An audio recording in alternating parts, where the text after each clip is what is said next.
Et hasard ou pas du calendrier, aujourd'hui le couple Macron était donc au chevet, ou devrais-je dire à l'écoute d'un hôpital. Macron était à Cherbourg, au chevet des urgences. Alors il a remis un petit masque parce qu'il s'est dit ça me manque quand même de remettre un petit masque, puisque j'ai dit à tous les cons d'enlever le masque. Là je remets un quand même pour les urgences. Allez, bonjour, c'est Emmanuel Macron, je viens vous voir avec un petit masque. Il allait voir les urgentistes. Et là, il a annoncé une mission flash sur la crise du secteur. Donc, alors déjà, mission flash.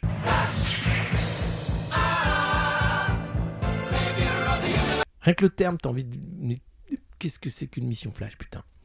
Alors c'est rien, c'est pour occuper donc un copain à lui qui est le chef de pôle du service des urgences à Metz, qui était le monsieur santé du programme qu'il n'a pas.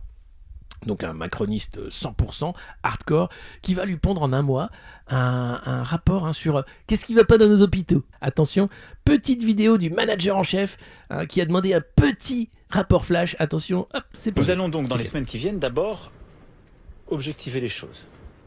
C'est-à-dire le ministère va ainsi passer en revue, territoire par territoire, les manques existants qu'il y a en termes de médecins généralistes ou professionnels de santé spécialisés. Deuxièmement, grâce à la mission Professeur Brown, nous allons pouvoir justement faire ce bilan très concret de la situation des systèmes d'urgence et de soins non programmés et des premières réponses. Troisièmement, nous allons aussi, hôpital par hôpital, regarder les difficultés qui sont aujourd'hui constatées. Et quand on dit qu'il y a des lits qui ont été fermés... Bon allez, c'est bon. Nous allons donc dans les semaines qui viennent objectiver les choses. Par territoire, objectiver les manques, etc. Vous entendez ce blue, ces mots qui ne veulent rien dire. C'est-à-dire, le mec sait très bien qu'il y a un effondrement global du système de soins, qu'il y a un manque de soignants terrible, qu'il y a un burn-out complet, que les mecs font des gardes de 24 heures, 48 heures. Ils le savent. On parle d'une infinie minorité. Et je crois qu'il ne faut pas confondre tous les sujets. Et en toute honnêteté, la réintégration des soignants non vaccinés n'est absolument pas une réponse au problème que nous posons. C'est dingue, enfin, le mec qui arrive, qui dit « je ne réintégrerai pas les soignants parce que non, c'est pas des choses », c'est des idéologues. Il n'y a aucune raison de ne pas réintégrer les soignants, si ce n'est que ça montrerait qu'ils ont eu tort de pousser à une vaccination pour tout le monde parce que, voilà. Qui plus est, vous avez quand même souvent, soyons honnêtes aussi, des soignants qui ont un rapport aux soins, à la déontologie, qui est très marginal. C'est du délire. Moi, ça me débecte, en fait. J'en ai vraiment ras-le-bol.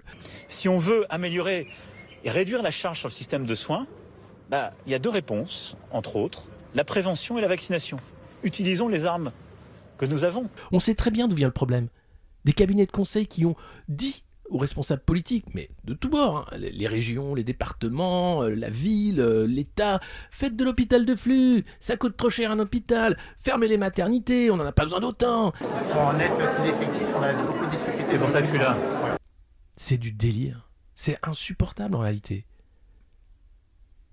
Donc j'espère que les législatives vont calmer un peu tout ça, que le rapport flash va finir à la poubelle, qu'on va enfin dire que c'est n'importe quoi, un rapport flash.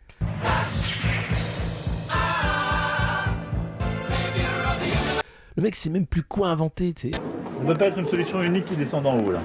Ça marchera pas.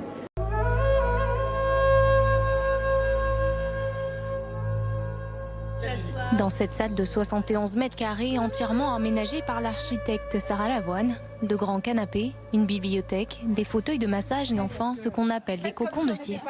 Améliorer leur qualité de vie au travail, sur leur lieu de travail, avec eux. C'était peut-être une goutte d'eau dans la mer, mais c'était les aider. Mais je trouve que ce sont des lieux inspirants. C'est dingue. Et ça passe. Au-delà de faire l'inauguration d'une salle avec des fauteuils pour permettre d'améliorer les conditions de travail des personnels, nous, notre premier souci, c'est qu'il y ait des personnels. On se pose des vraies questions de savoir mais qui va pouvoir y aller parce que concrètement, vu l'état des effectifs, on ne voit pas comment les soignants vont pouvoir trouver du temps pour y aller. Petite information qu'on vous a préparée assez rapidement ce matin qui vous donne la situation de l'hôpital avec le manque d'effectifs. Voilà. Le nombre de lits qui ont été fermés depuis 1 an et demi de façon progressive du mois de juin jusqu'à aujourd'hui et qui va s'aggraver un petit peu cet été. Et on vous a donné, puisque je pense que vous êtes intéressé par la cause féminine, de voir l'écart des salaires entre les hommes et les femmes dans la fonction publique, en particulier chez nous. Je m'engage à transmettre.